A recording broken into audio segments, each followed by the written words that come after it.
இயேசுவில் எனக்கு பிரியமான சகோதர சகோதரிகளே, இன்று ஆண்டின் பொது காலத்தின் 32ஆம் வாரம் புதன்கிழமையில் நாம் இருக்கின்றோம். இந்த நாள் உங்களுக்கு இனிய நாளாக அமைய வாழ்த்துகிறேன், ஜெபிக்கின்றேன். இன்றைய இறைவார்த்தை சிந்தனைகளுக்கு நாம் கவனமுடன் செவி கொடுப்போம். திருத்தூதர் பவுல் தீத்துவுக்கு எழுதிய திருமுகத்திலிருந்து வாசகம். அதிகாரம் 3. இறை வார்த்தைகள் 1-7 முடிய. அன்புக்குரியவரே, நீர் அவர்களுக்கு நினைவூட்ட வேண்டியவை. தலைவர்களுக்கும் அதிகாரிகளுக்கும் அவர்கள் பணிந்து கீழ்ப்படிய வேண்டும். அனைத்து நற்செயல்களையும் செய்ய ஆயத்தமாயிருக்க வேண்டும்.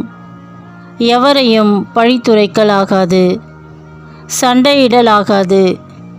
கனிந்த உள்ளத்தினராய் மக்கள் அனைவரோடும் நிறைந்த பணிவுடன் பழக வேண்டும்.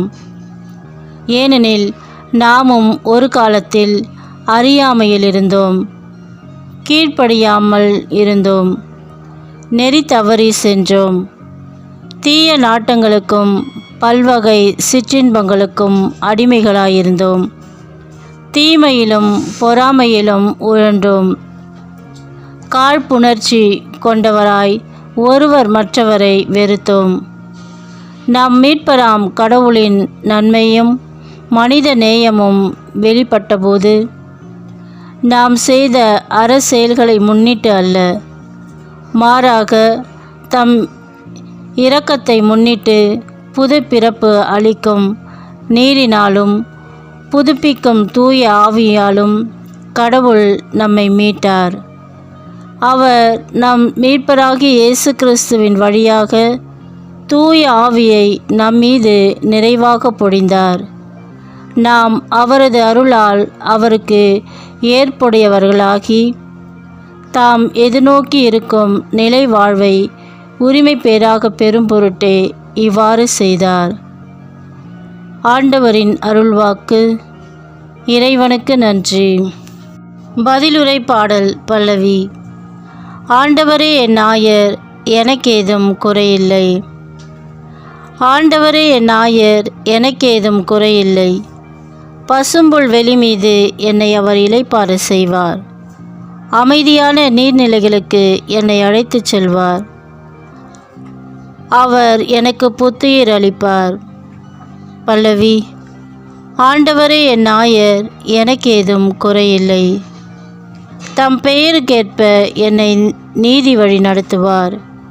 மேலும் சாவின் இருள் சூழ் பள்ளத்தாக்கில் நான் நடக்க நேர்ந்தாலும் நீர் என்னோடு இருப்பதால் எத்தீங்குக்கும் அஞ்சிடேன். உம் கோலும் நெடுங்கழியும் என்னை தேற்றும். பல்லவி.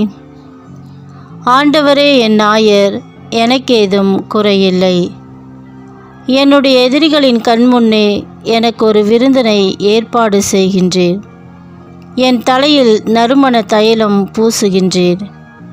எனது பாத்திரம் நிரம்பி வழிகின்றது. உண்மையாகவே என் வாழ்நாள் எல்லாம் உம் அருள் நலமும் பேரன்பும் என்னை புடை சூழ்ந்து வரும். நானும் ஆண்டவரின் இல்லத்தில் நெடுநாள் வாழ்ந்திருப்பேன். பல்லவி. ஆண்டவரே என் நாயர், எனக்கேதும் குறையில்லை. அல்லேலுயா, அல்லேலுயா. எல்லா சூழ்நிலையிலும் நன்றி கூறுங்கள். உங்களுக்காக கிறிஸ்து இயேசு வழியாக கடவுள் வெளிப்படுத்திய திருவுளம் இதுவே. அல்லேலுயா. ஆண்டவரே, நற்செய்தியை தகுந்த விதத்தில் எடுத்து சொல்ல என் உள்ளத்தையும் உதட்டையும் தூய்மையாக்கும். ஆண்டவர் உங்களோடு இருப்பாராக, உம் ஆன்மாவோடும் இருப்பாராக. தூய லூக்கா எழுதிய பரிசுத்த நற்செய்தியிலிருந்து வாசகம். ஆண்டவரே, மாட்சி உமக்கே. லூக்கா நற்செய்தி அதிகாரம் 17, இறை வார்த்தைகள் 11-19 முடிய. அக்காலத்தில் இயேசு எருசலேமுக்கு போய்க் கொண்டிருந்தபோது கலிலேய சமாரிய பகுதிகள் வழியாக சென்றார்.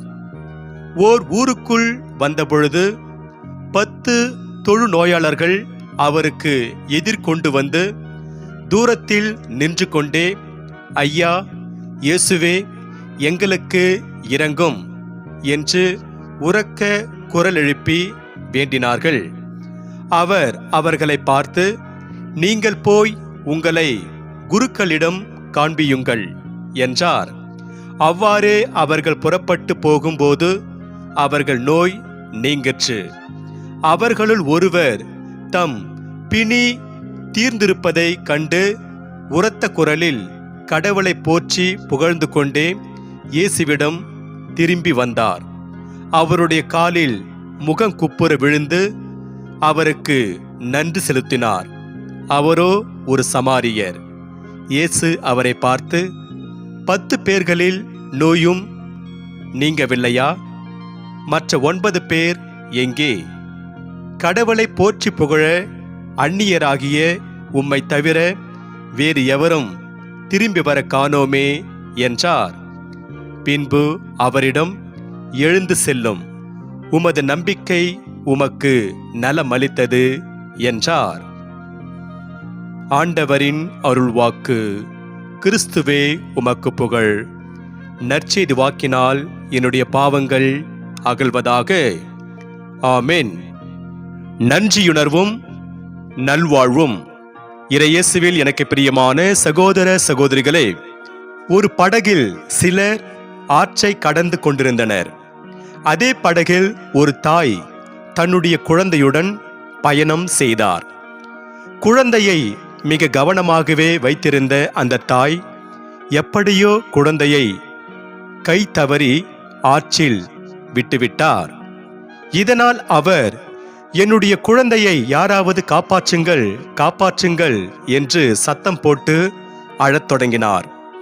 ஆற்றில் நீர்வரத்து வழக்கமாக விடவும் சற்று அதிகமாகவே இருந்ததால் யாரும் ஆற்றில் குதித்து குழந்தையை காப்பாற்ற தயாராக இல்லை. அதே நேரத்தில் படகில் நாயோடு ஒருவர் இருந்தார். அதை ஆற்றுக்குள் இறக்கிவிட்டதும் அது குழந்தை அணிந்திருந்த மேலாடையை தன் வாயில் கவ்வியவாறு குழந்தையை காப்பாற்றி கொண்டு வந்தது.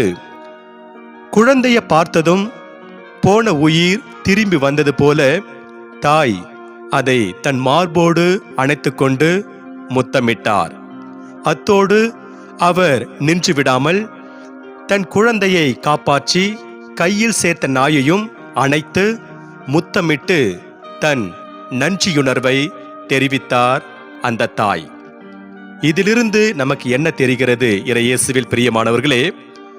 இந்த நிகழ்வில் வரும் தாயானவள் பெற்றுக்கொண்ட நன்றியை மறந்து விடாமல் தன் குழந்தையை காப்பாற்றிய நாயை கட்டி அணைத்து முத்தமிட்டு தன் நன்றியுணர்வை தெரிவிக்கிறார்.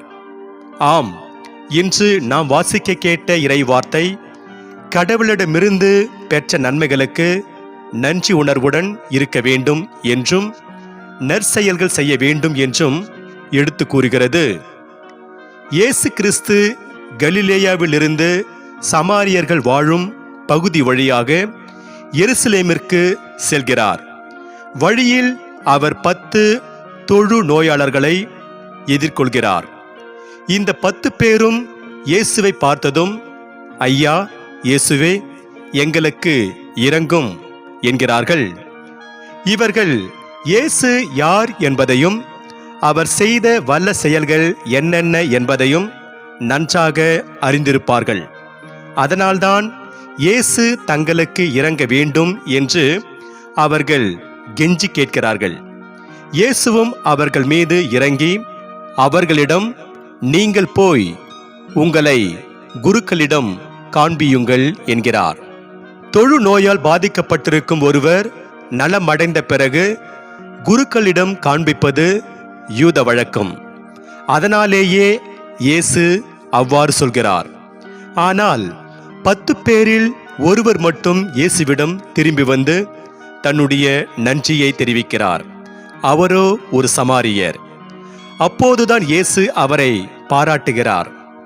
கடவுளுக்கு நாம் நன்றி சொல்ல வேண்டும் என்று அவர் எதிர்பார்ப்பது கிடையாது. ஆனால் நாம் நன்றி சொல்லும்போது அவர் மிகவும் மகிழ்ச்சி அடைகிறார். அத்தோடு ஒருவரிடம் இருக்கும் நன்றி உணர்வு அவர் முழுமையாக நலம் பெற காரணமாக இருக்கிறது. இன்றைய முதல் வாசகத்தில் தூய பவுல் கிரேத்து தீவில் ஆயராக இருந்த தீத்துவிடம் அவருக்கு கீழ் இருந்த மக்களிடம் அனைத்து நற்செயல்களையும் செய்ய ஆயத்தமாக இருக்க வேண்டும் என்று அறிவுறுத்த சொல்கிறார். கடவுள் நமக்கு இயேசு கிறிஸ்து வழியாக பல நன்மைகளை செய்திருக்கும் போது அதற்கு நன்றியாக நற்செயல்களை செய்ய வேண்டும். அது நமது கடமை என்பதை நாம் மறந்துவிடக்கூடாது. இன்று நமக்கு கொடுக்கப்படுகின்ற இறை சிந்தனையாக கடவுளிடமிருந்து பெற்ற நன்மைகளை பிறரோடு பகிர்ந்து கொள்வோம். நாம் செலுத்தும் நன்றியால் கடவுளின் மாட்சி ஏற்றம் பெறாது, மாறாக நாம் மீட்படைய அது பயன்படுகிறது. நன்றி உணர்வு பெருக பெருக நன்மைகளும் பெருகுகிறது.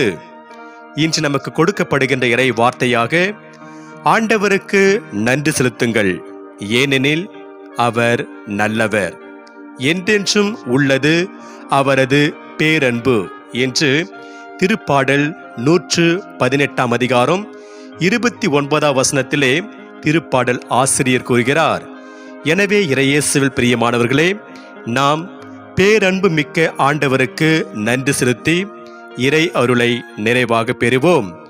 இறைவன் உங்கள் அனைவரையும் நிறைவாக ஆசீர்வதிப்பாராக. ஆமென்.